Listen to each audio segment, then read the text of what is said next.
Hello, this is Seption, back for the third of my Warboss Tae Summer 2021 Painting Challenge side quest tutorial videos.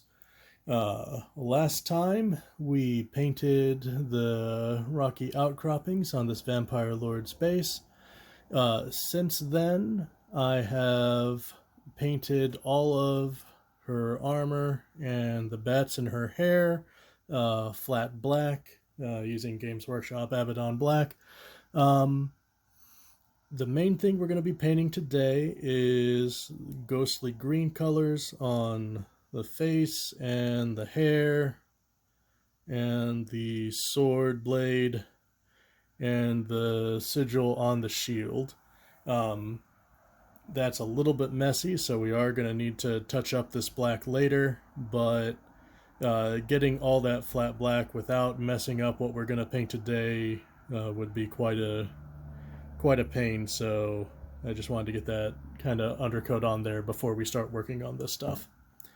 Um, let's see, the specific side quest we were looking at for today. Let's see here. We did converting a model. We did painting bases. One of the side quests was to paint a female model, and it talked like the directions talked about, you know, paler skin or like, I don't know, softer flesh tones. I don't paint my lady models any different from what I paint my dude models. Um, but I do paint my vampires with an especially pale version of my ghostly greens, kind of aiming for like an unnatural, like alabaster ghost white kind of look. Kind of similar to what they went with for the vampire on the cover art of the new battle tome. So uh, that should count. Um, this model is a bit ambiguous gender wise. When I first saw the potato cam reveals, I was sure, like, I was like, oh, cool, a lady vampire lord. That's awesome. Because the way the armor is designed, it does kind of emphasize, the chest and the hips some. Um, in retrospect, this does seem to be intended to be like the same vampire as the cover art, and on the cover art it looks much more masculine. But I figure the model is androgynous enough to read however you like, and for me, this is going to be a lady vampire lord. Named her Edelyn. I still need a good last name. I was going to go for Von Drack. That's a nice vampire name, but that's too close to a character from one of the books. So I'll come up with something. The paints we'll be using for my kind of standard ghostly greens are this Wolf Gray. Again, any very pale gray will do. Ulthuan Gray works well for this. This Nihilak Oxide. Any kind of tealish wash and that kind of hue is good. We'll be using a lot of Lamian Medium to dilute various things. A green wash, I like Beal Tan for a very vibrant kind of ectoplasmic ghosty green. You might prefer the Coilia green shade for something a little bit more bluish and subdued slightly. This is also really good if you're trying to blend into like Incubi Darkness kind of greens. I do that with the Necromancer robes. I don't generally use a flat white, but on the pale vampire skin tones, we will be using a dead white highlight in the end. I also use a little bit of Hexwraith Flame just to punch up the saturation in a few places. I used to use Waywatcher Green Glaze for that, and that worked really well. The Hex Wraith isn't quite as good as that, but it's still pretty good. Um, I also use Apothecary White Contrast, but I don't seem to have that out now, so I'll show that to you when we get to it. Um, the first step is just a flat base coat, and we'll be base coating everything that's going to be any kind of ghostly green with the wolf gray. Again, for this model, that'll be the sword blade to get a nice kind of necromantic enchanted blade, this dragon sigil on the shield, and all the face and hair. You try not to get too much on the black, but like I expect to have to touch up the black. That's fine. So we're not too worried about that. So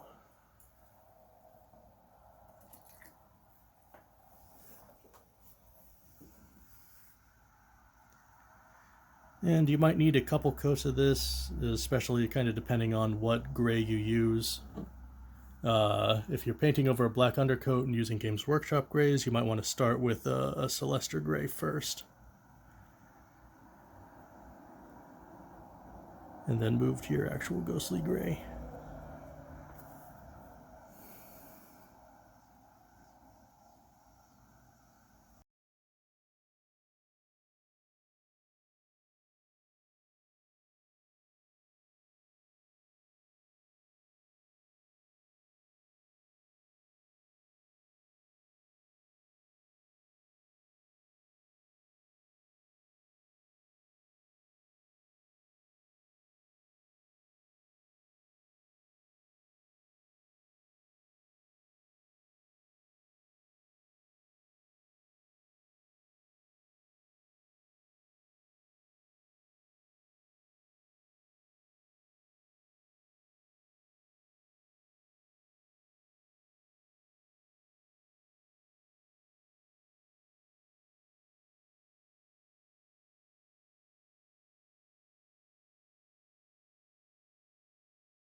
Okay, so there's our base coat down.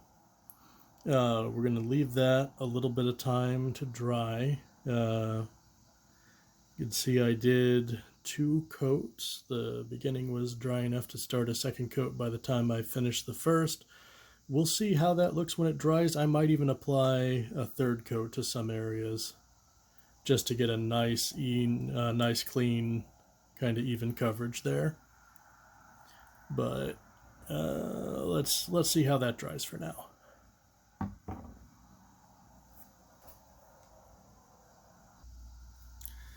Okay, so there's the wolf gray base coat done. Next up is a wash of nihilach oxide, and this is diluted half and half with Lamian medium.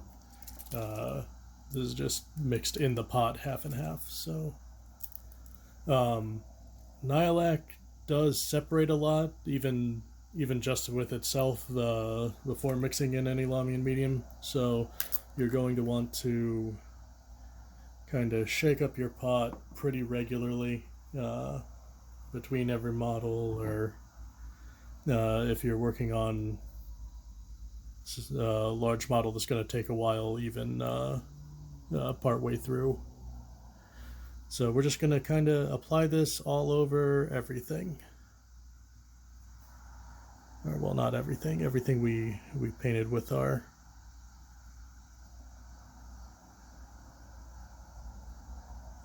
wolf gray undercoat. You do want to fully cover everything. You don't want to let it pool too thick anywhere. So if you see it kind of pooling too heavy, just soak up some with your brush.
All right, so like with any wash, you're going to want to let that dry completely before we move on.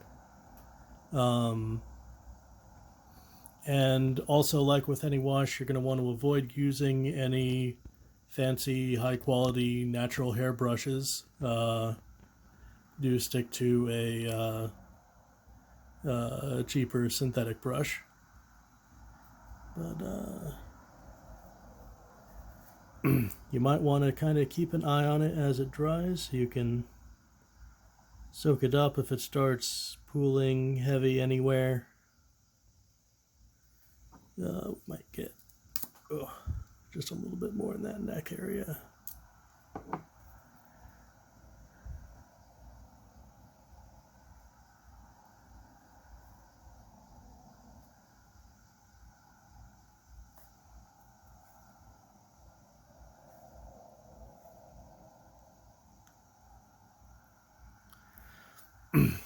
But yeah, let's leave that to dry and see how it looks when it does.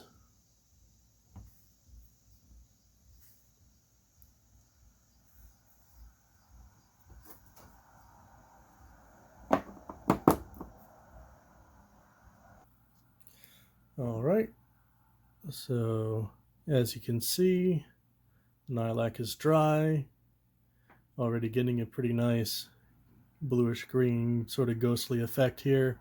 The next step is a dry brush of the same wolf gray we started with. So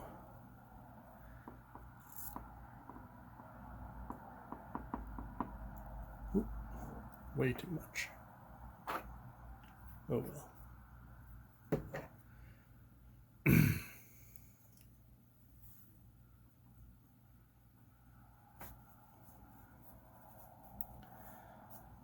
So want to be fairly light with this, so get most of your paint rubbed off on your cloth or paper towel.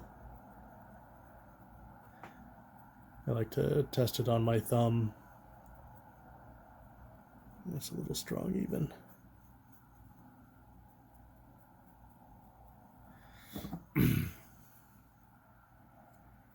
Oof. Gotta be gentle with this sword.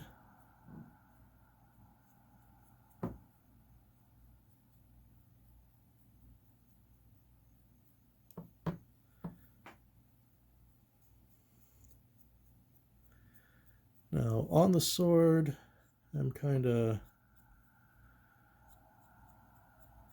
trying to focus the highlight heavier towards the end.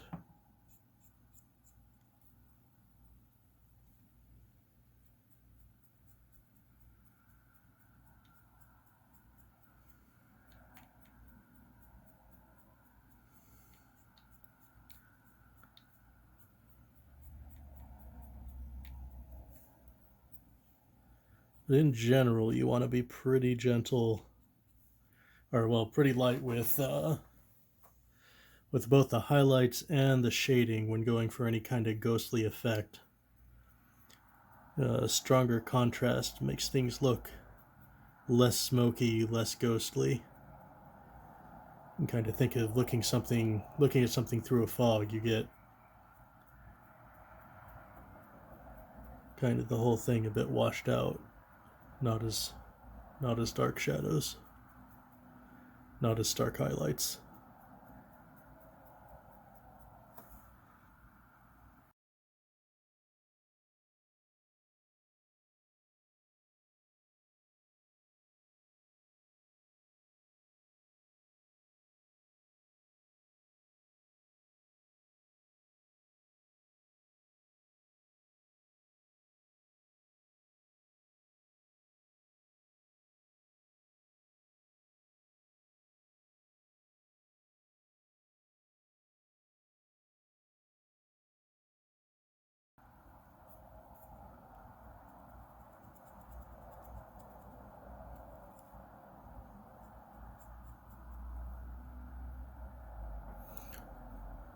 All right, dry brush is pretty good.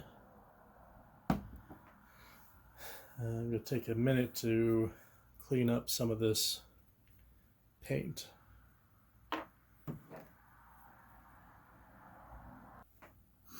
Okay, so the dry brush is done. The next step for my normal ghostly green scheme is a green wash, heavily diluted. We'll be applying that to the sword and the sigil on the shield. I do not do this step for my vampire kind of skin and hair tones, which I want to be extra pale. Now you need to dilute this significantly because you don't want the shade to be too dark.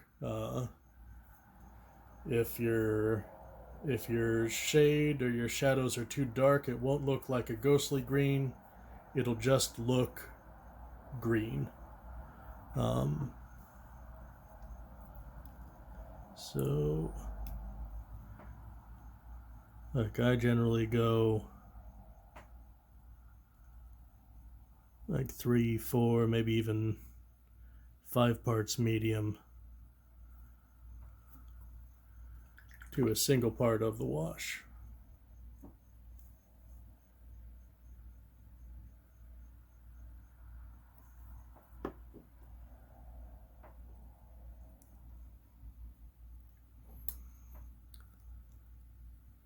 Yeah, just a bit in there.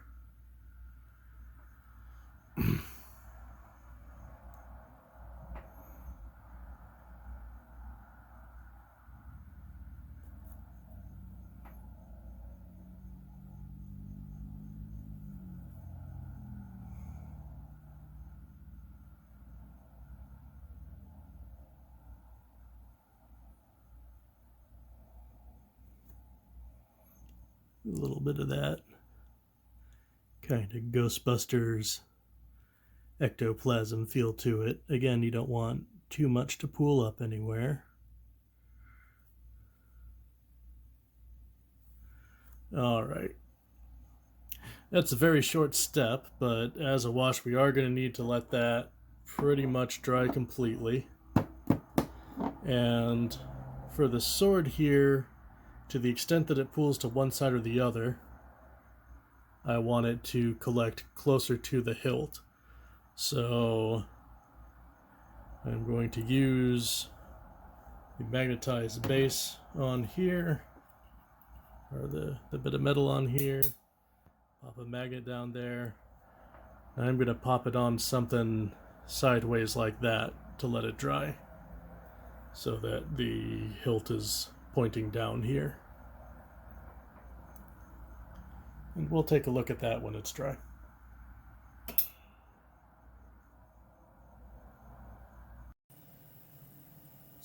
Alright, so here's our green wash. The initial dried a little bit lighter than I was aiming for, so this is 2 coats of, again, super diluted Bealtan green. But yeah, we got a nice kind of greenish ghostly effect. The next step is the same as the one before, which is another dry brush of our wolf gray. And that's kind of how the ghostly green sorts of goes. You just kind of alternate between your off-white dry brushes and your various washes until you have it where you like. And if you wanted some hue variety, you could mix in, a really diluted blue wash and kind of point it into some of the deeper areas or something like that. But I'm sticking to just green on a very light dry brush here. That's about what we're looking for.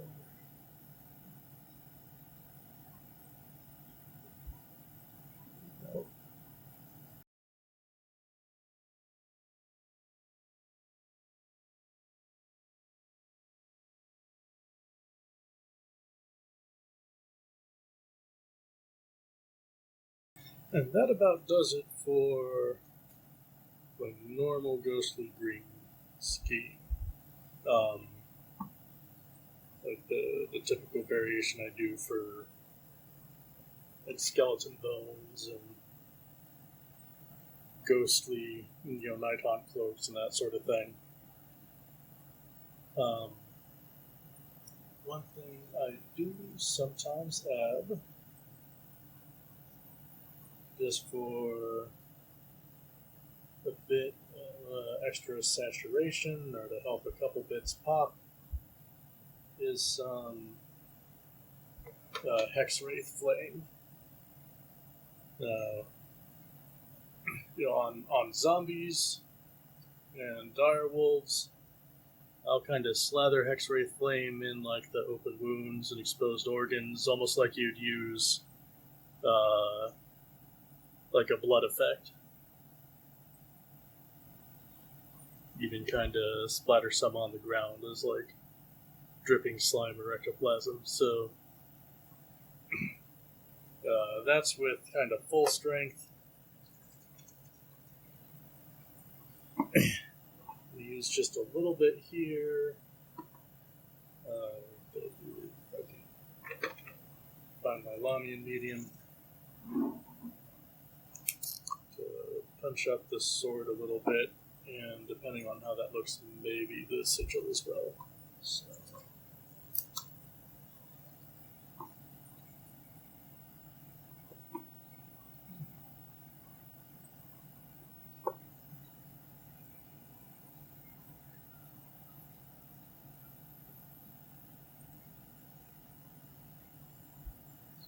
Bit.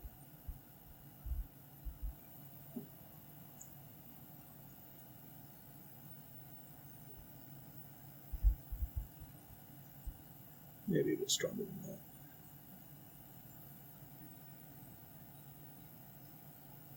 Now towards the base, just kind of poke it off of the sword.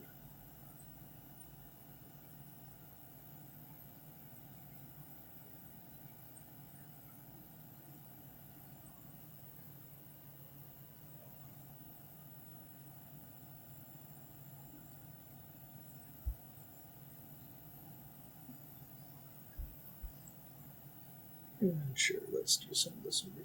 Hey, come on.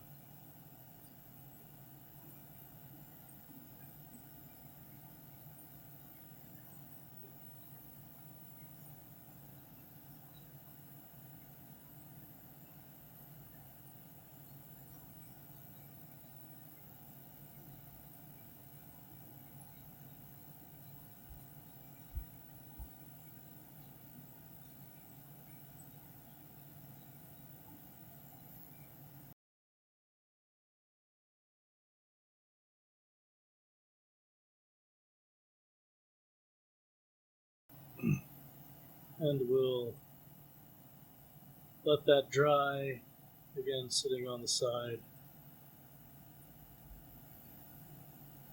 and see what we think of that.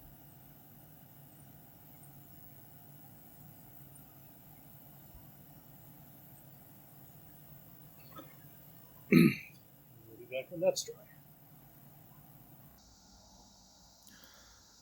Okay, so that's the Hex Wraith done on the sword and the crest symbol.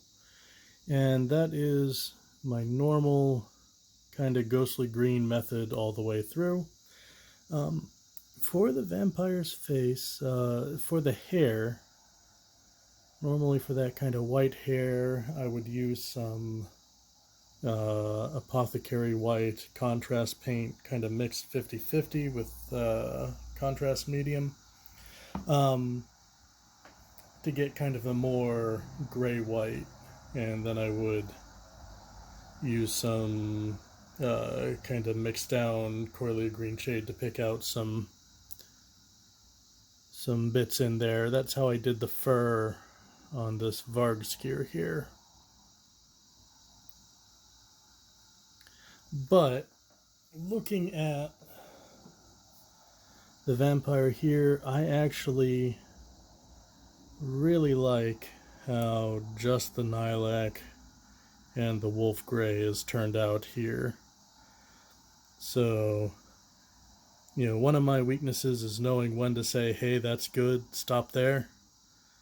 So I think this time I'm going to say, hey, that's good. We're not going to stop there. We're still going to put some extra highlight in, but I'm going to skip the apothecary on this one. I like the tone just by the Nylak. And I like how it's the same as the skin tone there. Nice kind of creepy look to it. So instead we're going to skip over that and go to lighter highlights. I'll be using dead white. Any white will do.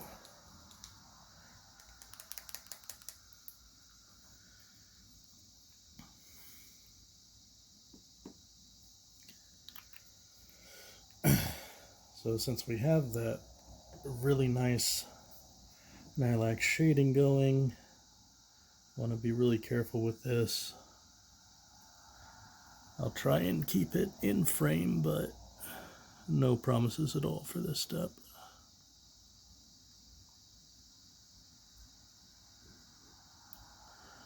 We're just gonna pick out some more prominent strands of hair for the lighter highlight.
All right, so there's a white highlight, more or less, over the face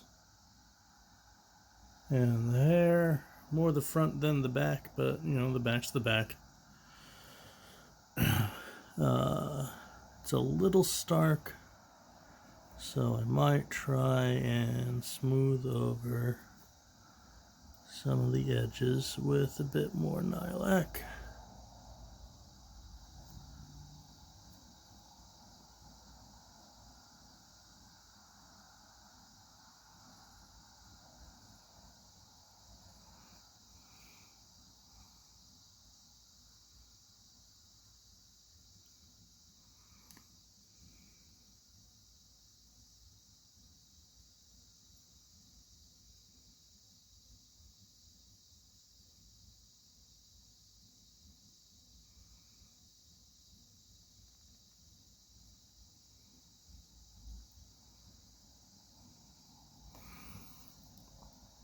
All right.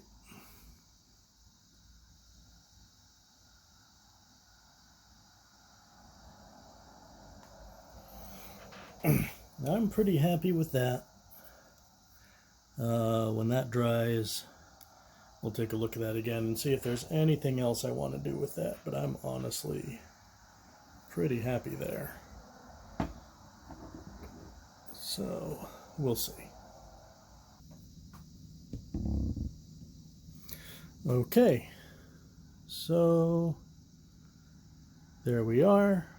I'm very happy with that. That's how I do my spooky greens, including my variant for extra pale vampire skin.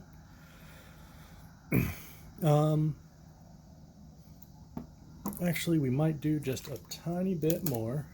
And now, like I was saying earlier, my weakness of not knowing when to just say that's good, that's done. We're going to try and get a little bit of this kind of Hexwraith green around the eyes, maybe.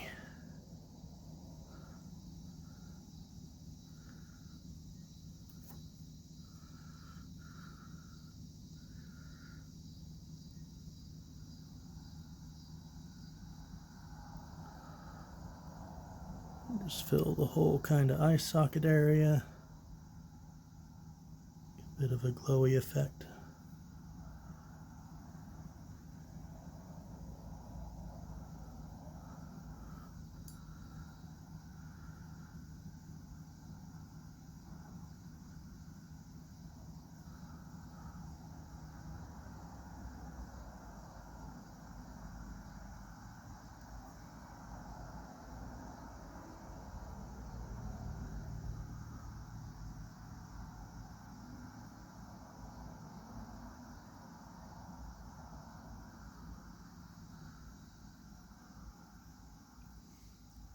Maybe not quite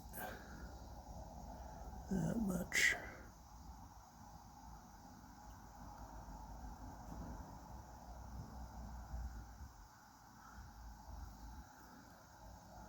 And there we go. Just a bit of spooky green eye. And that's that. Certainly where I'll be calling it for this model for now. We'll be back next time when we'll take a look at the armor.